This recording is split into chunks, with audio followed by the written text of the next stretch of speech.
మా హస్బెండ్ పైన చిన్న ప్రాంక్ చేస్తున్నా, పెద్దదేం కాదు. లెమన్ వాటర్ అడిగితే కొంచెం ఎక్కువ సాల్ట్ వేసేసి ఇస్తున్నా.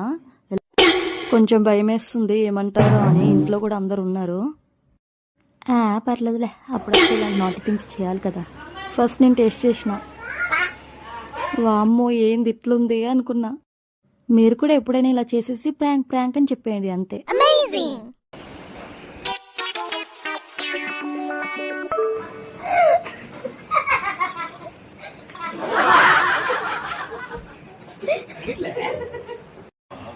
చూడండి ఫ్రెండ్స్, కామెడీగా ప్రాంక్ వీడియో చేస్తే ఎట్లా సీరియస్ అవుతున్నాడో అసలు చూడండి ఒకసారి, ఎట్లా సీరియస్ అవుతున్నాడు. కామెడీగా చేసిన అంతే నేను. తర్వాత నాకు చాలా గట్టిగా వేసుకున్నారు. కామెడీకి కూడా ఇంత సీరియస్ అవ్వాలా చెప్పండి. ఇవి ఇస్తుంటే కూడా తీసుకోవట్లే. తర్వాత మంచివి తీసుకు, నీకు అంత జోకులే ఉంది.